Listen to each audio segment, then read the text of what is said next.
Halo anak-anak ibu sekalian, kembali kita akan belajar pada saat ini. Tema yang ketiga, tokoh dan penemuan. Subtema yang ketiga, ayo menjadi penemu. Pembelajaran yang keenam. Pembelajaran yang terakhir di tema yang ketiga. Siapkan diri kalian untuk belajar dengan baik. Tetap semangat belajar di rumah. Bayangkan seandainya Tuhan tidak memberi karunia akal dan kecerdasan pada para penemu. Cermati kembali kisah perjuangan Bapak Habibie. Jawab pertanyaan berikut.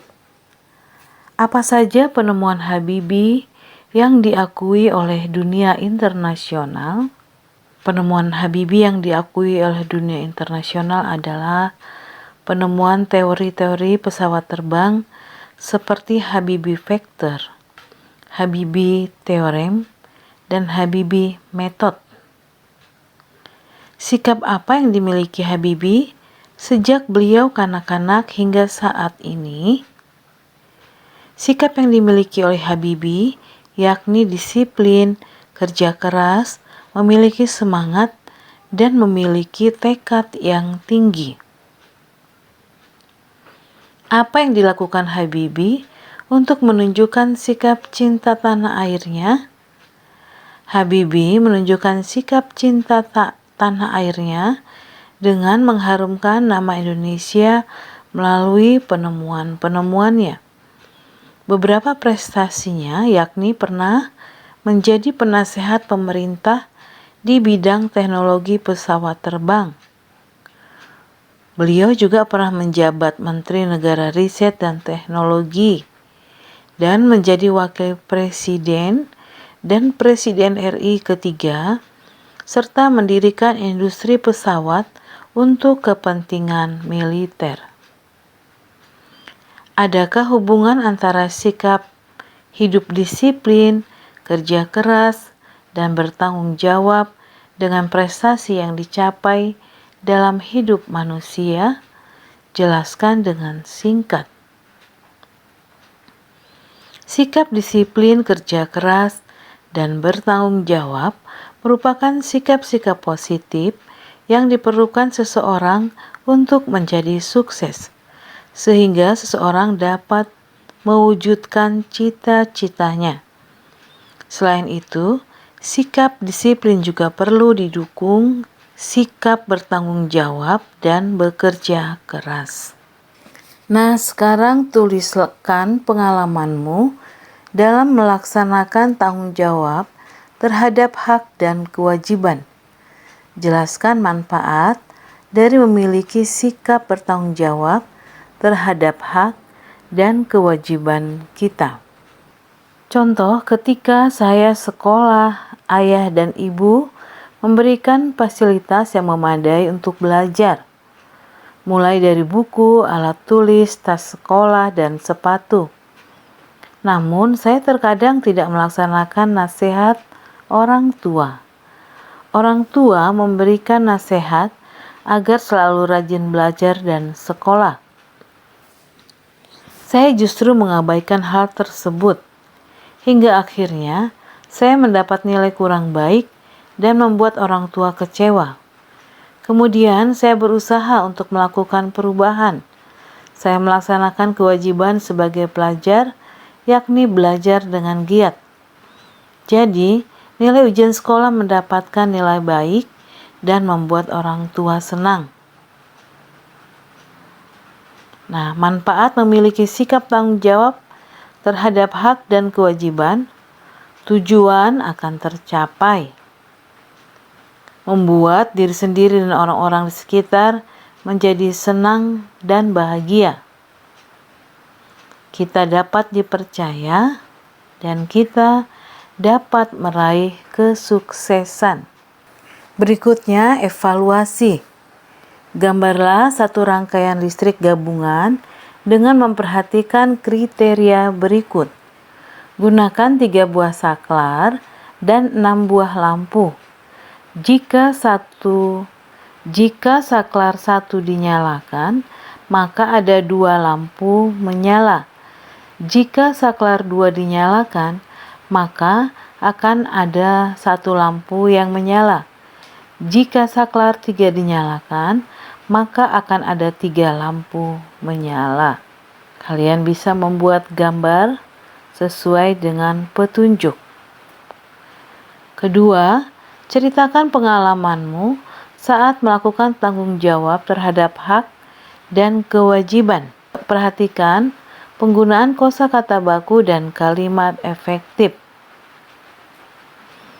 Kalian bisa menceritakan pengalaman kalian tentang melakukan tanggung jawab terhadap hak dan kewajiban kalian. Misalnya ibu memberi contoh seperti ini, tetapi nanti kalian diharapkan membuat cerita sesuai dengan pengalaman kalian. Saat kelas 4, saya sering bermain di luar rumah. Saya biasa bermain ke rumah Aziz, yaitu teman terdekat saya. Karena terlalu sering bermain, saya selalu dimarahi ibu karena tidak ada yang membantunya untuk mengurusi pekerjaan rumah. Selain itu, uang saku saya juga dikurangi oleh ibu. Oleh karena itu, saya mengurangi waktu bermain saya dan membantu ibu melakukan pekerjaan rumah yang ringan. Memang saya awalnya melakukan itu untuk mendapatkan uang jajan saya utuh. Namun, karena pengalaman ini, saya menjadi mengerti bahwa hak dan kewajiban harus dikerjakan dengan tanggung jawab agar seimbang. Silahkan nanti anak-anak membuat ceritanya masing-masing. 3. Kamu telah mengenal berbagai penemuan. Penemuan-penemuan tersebut mempunyai pengaruh terhadap berbagai aspek dalam kehidupan kita. Tuliskan penemuan yang kamu ketahui dan pengaruhnya bagi kehidupan pada bagan di bawah ini. Nah, penemuan lampu misalnya. Di dalam bidang sosial, berfungsi sebagai penerangan ketika kita berkumpul.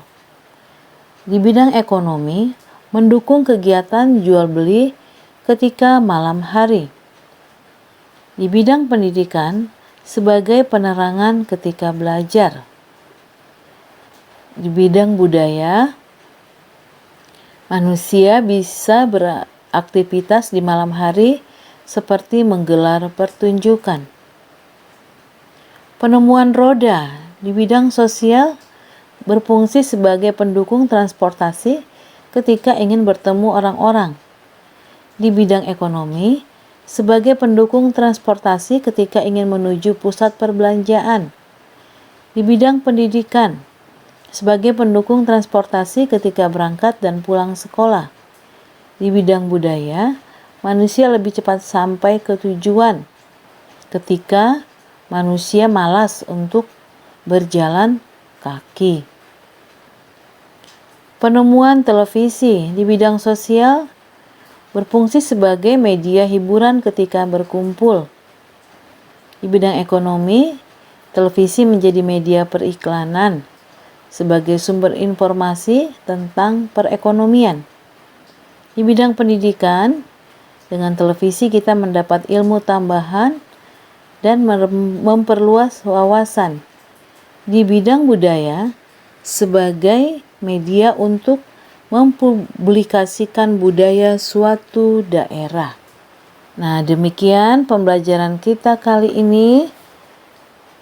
Kalian bisa merenungkan pembelajaran yang telah kita pelajari.